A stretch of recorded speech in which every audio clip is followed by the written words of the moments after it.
আমার বাবা পুলিশের গুলিতে মারা গিয়েছে। আপনারা দেখেছেন যে জুলাই স্মৃতি ফাউন্ডেশন আমাদের কেন্দ্রীয় সমন্বয়ক সার্জিস ভাই ইতিপূর্বে বলেছে যে প্রতিটি শহীদ পরিবারকে ৩০ লক্ষ টাকা আর্থিক অনুদান দেওয়া হবে, প্লাস সাথে শহীদ পরিবারের বাসায় যদি চাকরিযোগ্য কোনো সন্তান থাকে তাদেরকে একটি চাকরির ব্যবস্থা করে দেওয়া হবে। আমরা আজকে উপস্থিত হয়েছি শহীদ হান্নানের কবরের পাশে। তার কবরের যে অবস্থা দেখলাম, কোনো সংরক্ষণ নেই, কোনো প্রকার কোনো নামফলক নেই।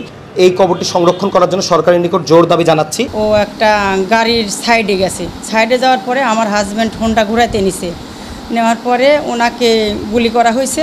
উনি ওই সময় ডাক দিছে সিপাত, আমাকে গুলি মারিয়ে দিছে। গত যে গণ অভ্যুত্থান গেল সেটাতে এই সাথী উপজেলায় 2 জন শহীদ হয়েছেন, তার মধ্যে একজন জনাব আব্দুল হান্নান।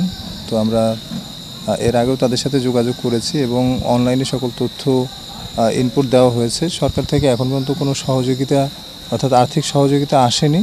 আমরা হয়তো শীঘ্রই আর্থিক সহযোগিতা পাবো, সেটি পেলে যথাযথভাবে তাদের হাতে হস্তান্তর করা হবে এবং আমরা যে কোনো সময় তাদের যে কোনো সমস্যায় পাশে রয়েছি। আপনারা দেখেছেন যে জুলাই স্মৃতি ফাউন্ডেশন আমাদের কেন্দ্রীয় সমন্বয়ক সার্জিস ভাই ইতিপূর্বে বলেছে যে প্রতিটি শহীদ পরিবারকে ৩০ লক্ষ টাকা আর্থিক অনুদান দেওয়া হবে, প্লাস সাথে শহীদ পরিবারের বাসায় যদি চাকরিযোগ্য কোনো সন্তান থাকে তাদেরকে একটি চাকরির ব্যবস্থা করে দেওয়া হবে।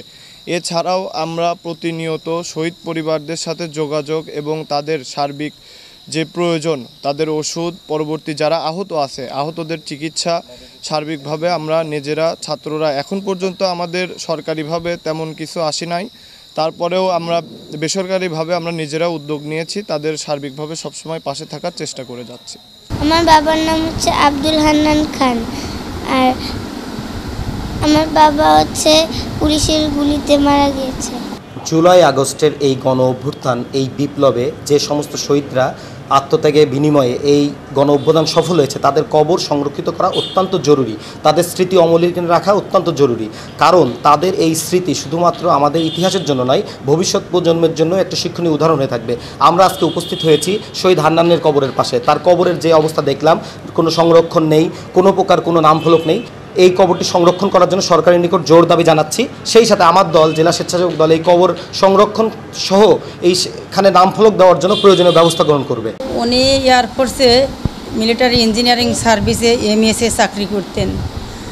উনি অফিস থেকে ক্যাজুয়ালে, উনি অফিস থেকে আসার পথে ওনাকে কাফরুল থানার পাশে আপনার এই যে স্টাফ কলেজের সামনে ওনাকে গুলি করা হয় এবং ওই হুন্ডাতে ছিল, ওনার পিছনে আমার ছেলেও ছিল এবং ওদের তাক করা পুলিশের অনেকগুলা পুলিশ দৌড়ায় তাক করে আসতেছে। এই মুহূর্তে আমার ছেলে দেখছে, দেখার পরে আমার ছেলে লাফ দিয়ে নেমে গেছে। নেমে যাওয়ার পরে ও একটা গাড়ির সাইডে গেছে, সাইডে যাওয়ার পরে আমার হাজব্যান্ড হোন্ডা ঘুরাইতে নিছে, নেওয়ার পরে ওনাকে গুলি করা হয়েছে।